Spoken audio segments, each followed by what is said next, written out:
So while cities like Johannesburg battle dry taps, another key region in the Western Cape is once again facing a familiar fear. In Knysna Municipality in the Western Cape, dam levels are dropping, and with below average rainfall, the threat of the so-called another day zero scenario is back. The civil society initiative WaterCAN warns that millions of people across the country are already living under day zero conditions. The group is calling for the water crisis to be declared a national disaster. For more on that, I'm joined now by Dr. Ferrial Adam, Executive Director of WaterCAN. Good afternoon, and thank you for your time, Dr. Adam. Let's start with this whole concept of day zero. We became familiar with it during the crisis that Cape Town in particular faced many years ago, where we were told that at the current consumption rate, and unless something changes, they were going to end up in a day zero and completely run out of water. Just how much of a fear is that? I'm hearing it more and more in the context of Knysna as well as the Garden Route district. But is that reality? Is that something that we should fear?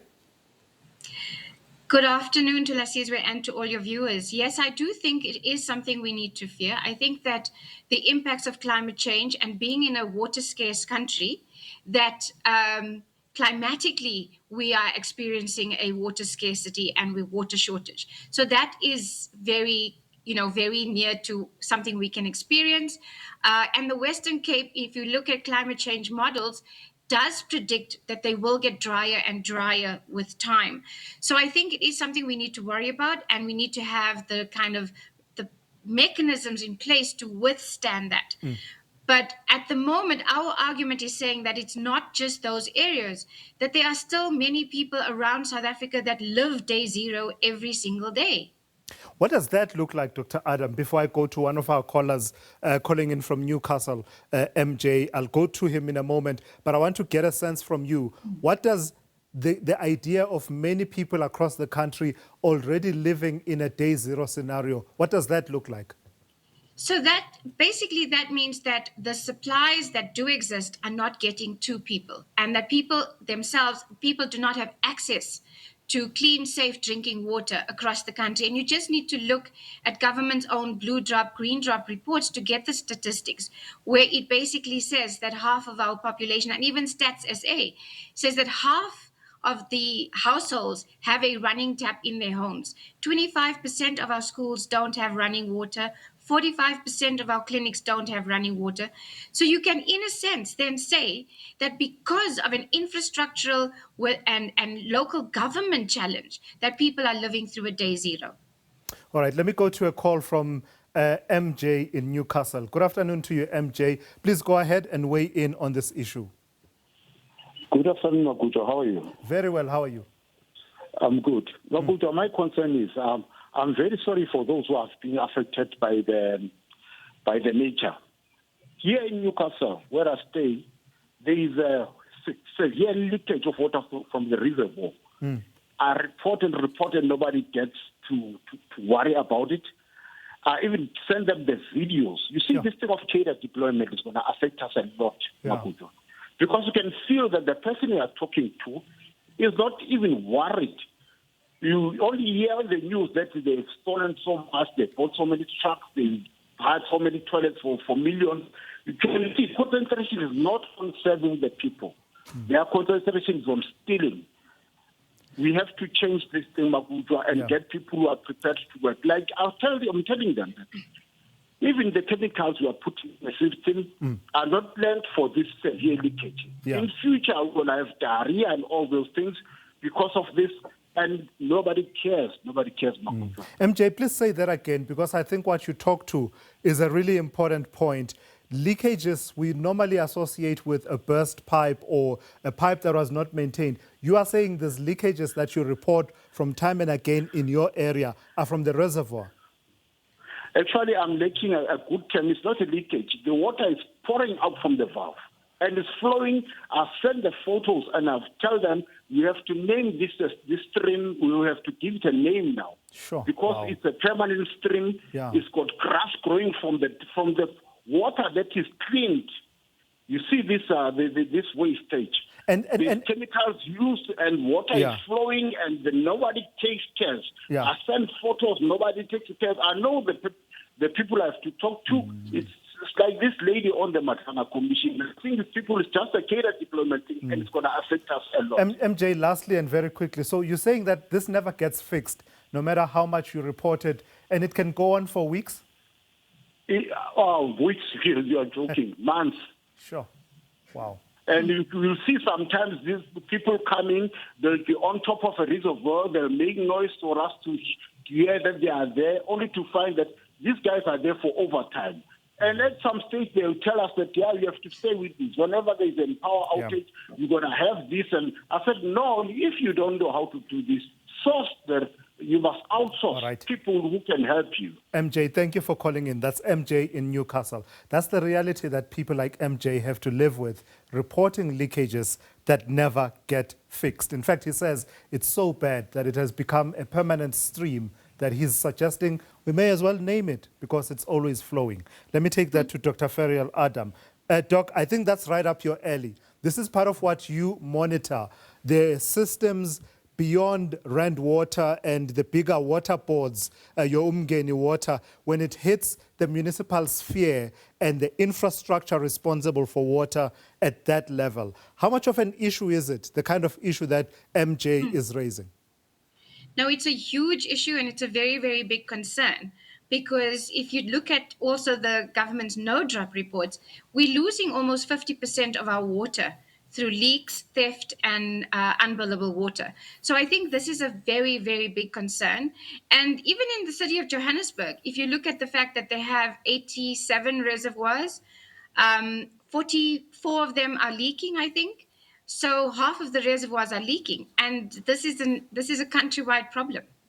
In fact, say a bit more about that, Doc, because from my previous conversations with you, when a reservoir has a leak, it has an immediate impact whenever supply is interrupted at any point along the value chain. So, for example, if Rand Water decides we're going to be diligent, we're going to carry out maintenance, but that has immediate effect because water as far as it can rise in the reservoirs. Explain how that is then lived by communities. Yes, it's basically trying to fill a leaking bucket. You need reservoirs to have, to be full so that you could actually have storage, but also that you can have good supply to people because it then has pressure to actually get to people. The challenge we have is, for example, reservoirs where they have cracks halfway. There's two reservoirs that are being on bypass at the moment, but there's more, but the two I'm going to mention. Hursthill 1, which was feeding Westbury and Coronation area, had a crack at the bottom. So it couldn't even be filled. The Hursthill 2 one had a crack at the 1.2, 1.3 meter mark. So you could only fill that reservoir to 40%. So if you only have 40% of water, and you're right, if anything happens at the supply side, you then don't have water that can, enough storage that can manage or withstand that outage. So people run out of water very quickly. And then when you need to, when the supply returns, filling up those reservoirs become even a longer time. So what it does in essence is any outage is extended by 3 to 5 days because our reservoirs are not, at full capacity. Yeah. Just at a broader conceptual level, Dr. Adam, our sense of appreciation as a country and as a society of clean, potable water, is it comparable to other jurisdictions in that, the amount of time that you see clean water running down a stream, MJ talks about reporting it and it continues. Just how we think about what kind of water we should be reusing for other purposes and whether or not we are putting in place systems that enable communities to do that. Why can't we get that? Why can't we grasp the value of clean water and just extending the usability of that water? I think it's because a lot of the issues we're facing now is years of neglect, years of no maintenance. So what I'm seeing is that we're trying to put out fires everywhere.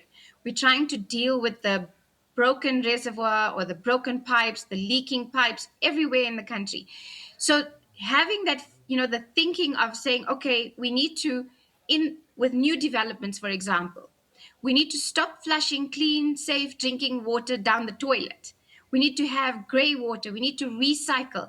All of that could then be done, but we can't even get there because we're trying to just keep the system. I was going to say above water, but we're just trying to keep the system to give water. Yeah. And lastly, Doc, just weigh in this issue of the wastewater treatment plants and how they feature in this conversation, because my understanding is that that's a big picture, a big part of the equation of why we find ourselves with the water crisis that we face. The wastewater treatment works in our country is in a very bad state. We have about 70% of our wastewater treatment works that should be classified as being critical. That means that a lot of the waste that's getting into those wastewater treatment works are actually just pure sewage flowing into our rivers and streams.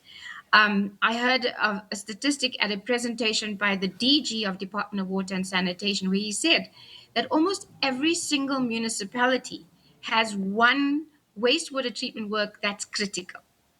And that is quite telling and quite concerning. I mean, if you look at across, there's no place in South Africa that is not being affected by wastewater flowing into streams and rivers, as we see. Cape Town has the issue of waste going into the beaches. KZN, across the coastline, inland as well, our rivers are quite polluted. WWF did a study about 10 years ago that said because of the levels of pollution in our rivers, our river ecosystems are 60% threatened. So it really is affecting the biodiversity of our country, and we need to take this more seriously. So solutions as we part ways then, Doc. You as WaterCAN are calling for the water crisis to be declared a national disaster. What would that do immediately, even as we work perhaps on the medium to longer term fixes? I think it gives it a national focus. I think we stop treating our water challenges, whether it's Knysna today, Cape Town tomorrow, Johannesburg the next day, as isolated incidences. That's the first thing. So national focus on the crisis. The second thing is it then forces government to ring fence the funding and put funding towards fixing these issues as soon as possible. They talk about ring fencing. I don't see the movement for that. So that's my concern. The third issue is that as national government, if this is a national crisis, they can increase the number of people and the skills we need to actually start dealing with the problems on the ground. If I look at groups or utilities like Joburg Water, they are understaffed and they are under budgeted. So they are not going to be able to deal with the challenge we're seeing right now. So we need that kind of a look in order to actually get somewhere with our national water crisis. All right, let's leave it there for this afternoon. Thank you for taking the time to speak to me. That's Dr. Ferrial Adam, Executive Director of WaterCAN.